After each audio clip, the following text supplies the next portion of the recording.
Bismillahirrahmanirrahim. In the name of Allah, the most beneficent, the most merciful. Dear students, Assalamu alaikum. My name is Ayesha Abdullah, Subject Specialist Maths at Divisional Public School and College Sahiwal. Students, I'll teach you Maths of Class 6 and this is your lecture number 11. As you already know that we are studying chapter number 8, that is Introduction to Algebra. So here is the content. Include exercise number 8.4, question number 6 and 7.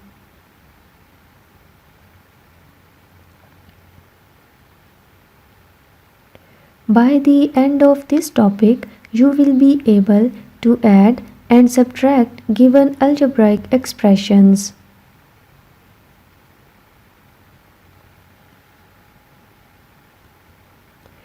In previous lectures, you have learned about simplification and subtraction of algebraic expressions. As you already know that subtraction is the inverse or opposite operation of addition. We use the following rule for subtraction. So here is the rule. Change the sign of each term of the expression to be subtracted and add them together by using addition rules. We will recall this rule through different examples.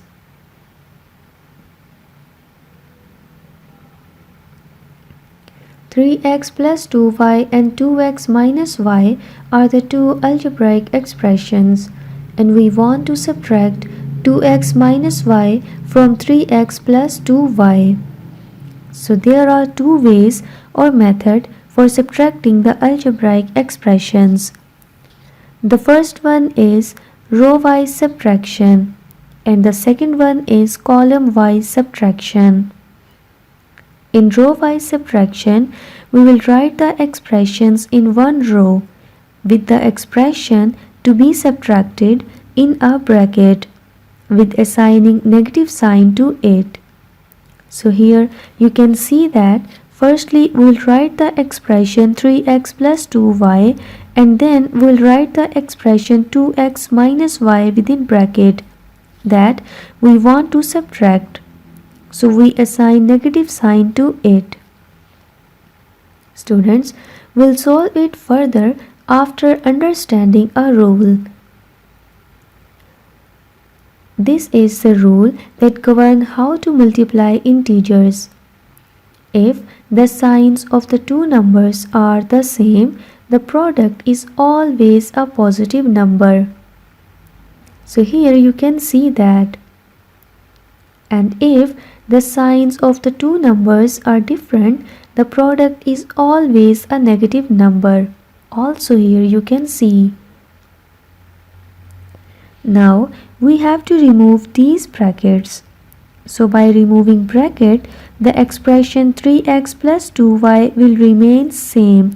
But what about this expression? Now remember the rule for multiplying. As there is plus sign with 2x, so when we multiply minus sign to plus, then we will get minus sign again. So we write here minus 2x. And when we multiply minus sign to minus, then we will get plus sign. And we write here plus y.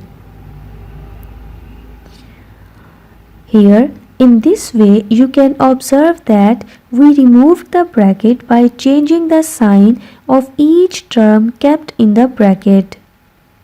So, in row-wise subtraction, you have to change the sign of the expression that is going to be subtracted from. Now, as we can add only like terms, so group or combine the like terms as given here. 3x with minus 2x and plus 2y is with plus y. Now add the coefficient of like terms. Here term 3x has coefficient 3 and term minus 2x has coefficient minus 2. So we'll write it in this way and write the same variable x. Now here again add the coefficient of like terms. Here the coefficient of plus 2y is plus 2 and the coefficient of plus y is plus 1. So we'll write it in this way. Write the same variable y with the sum. Now 3 minus 2, that will become 1 and we will write x as it is.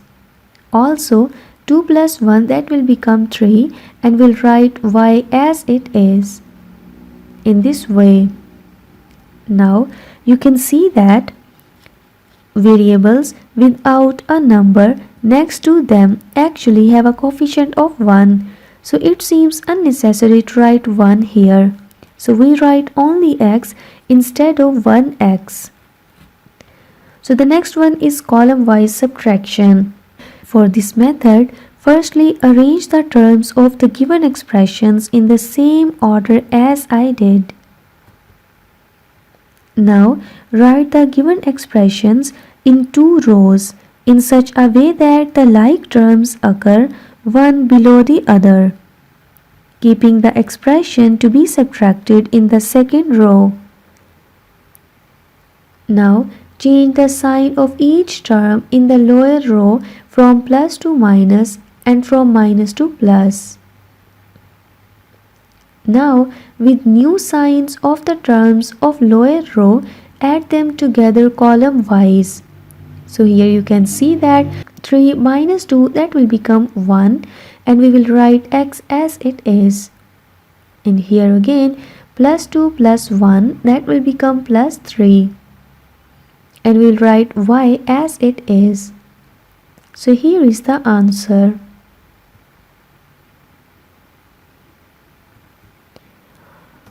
Next example is given over here.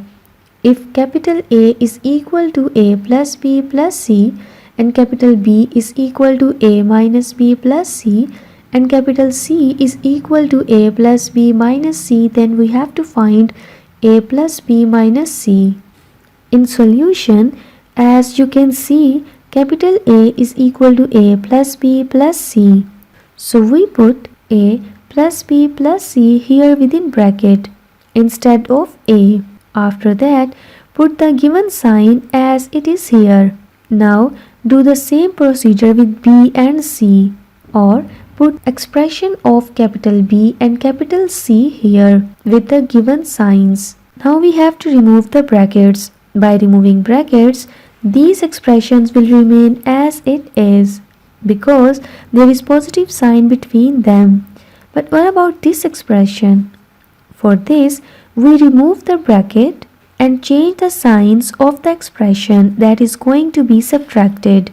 So by removing bracket, these expression will remain same and you can use the law here as there is positive sign with A. So when we multiply minus sign to plus, so we will get minus sign and we write here minus A. When you multiply minus sign to plus, we'll get minus sign and we'll write here minus B.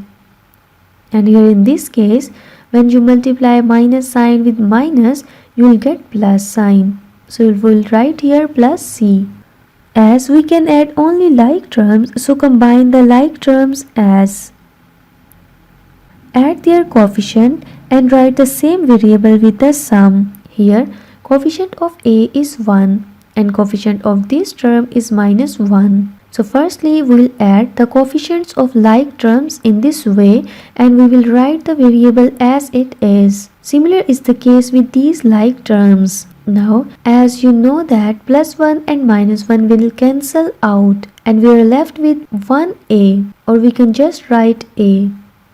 And here in this case plus 1 and minus 1 will cancel out and we are left with only minus B, and 1 plus 1 plus 1, it will become plus 3 and we'll write variable C as it is.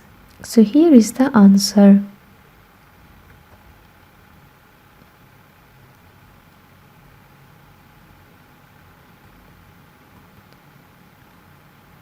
Now the topic is exercise number 8.4, question number 6 and 7.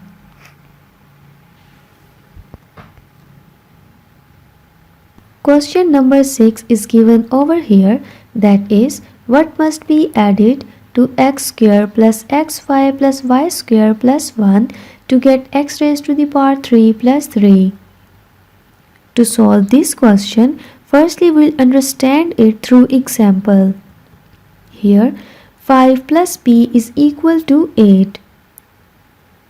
That is, what must be added to 5 to get 8?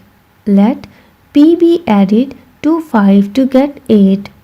Now we have to find p, so we subtract 5 on both sides as. That will become 5 minus 5 plus p is equal to 8 minus 5. Now you can see that 5 minus 5 will cancel out and we're left with p only here. That will be equal to 8 minus 5. Here you can skip this step, but you have to remember that when you will write plus 5 on the other side of equal, then its sign will be changed. So you can write directly p is equal to 8 minus 5 by skipping this step. Now p is equal to 3, as you know that 8 minus 5 is equal to 3. So it means that 3 must be added to 5 to get 8. Now similar is the case with this question.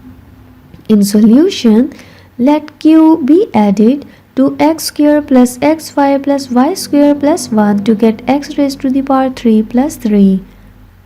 Now we added q in this expression to get x raised to the power 3 plus 3.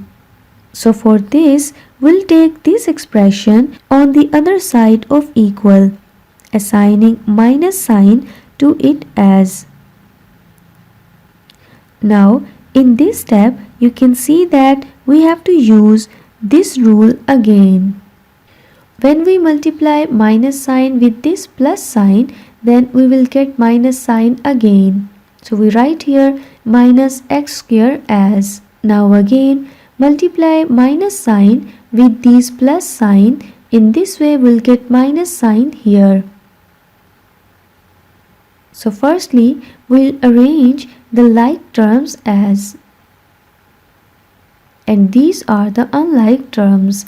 Now we have to add them together and other terms will remain as it is. Now plus 3 minus 1, that will become plus 2. So x raised to the power 3 minus x raised to the power 2 minus xy minus y raised to the power 2 plus 2 should be added to get x raised to the power 3 plus 3. So this is the answer. Question number 7 is given over here, that is, what must be subtracted from p raised to the power 5 plus p raised to the power 4 plus p raised to the power 3 plus p raised to the power 2 plus p plus 7 to get p raised to the power 5 plus 1. To understand this question, we'll firstly take an example. That is, what must be subtracted from 5 to get 3? Let p be subtracted from 5 to get 3. So firstly, we'll take p on the other side of equal to make it positive. Now we have to find just p. So for this purpose, we'll subtract 3 on both sides as. That is, 5 minus 3 is equal to 3 minus 3 plus p, as 5 minus 3 is equal to 2. And here 3 minus 3 will cancel out and we are left with 0, means nothing. So we'll write here plus p as it is. Now you can see that p is equal to 2. It means that 2 must be subtracted from 5 to get 3. Here in solution, let q be subtracted from this expression to get this. So we will write this statement in this way. Firstly, we'll take q on the other side of equal to make it positive. Now we have to find just q. So therefore, we'll take this expression p raised to the power 5 plus 1 on the other side of the equal, and then it will become negative. So we will assign it a negative sign. And for our convenience, we'll put this expression within bracket. Now here we'll use the multiplication rule again. We will write this expression as it is, and we have to remove the brackets. So firstly, we have to multiply negative sign with this positive sign, that will become negative again. So we will write here minus p raised to the power 5. We will multiply minus sign to this plus sign, that will become minus sign again. So we are left with minus 1 here. Now we will arrange the like terms. Here p raised to the power 5 with minus p raised to the power 5. And these are unlike terms. Now we will arrange the constant terms as plus 1 and minus 1. Now you can see that plus p raised to the power 5 and minus p raised to the power 5 will cancel out. Also, similar is the case with plus 1 and minus 1, and we are left with only this expression. So, p raised to the power 4 plus p raised to the power 3 plus p raised to the power 2 plus p should be subtracted to get p raised to the power 5 plus 1. So this is the answer.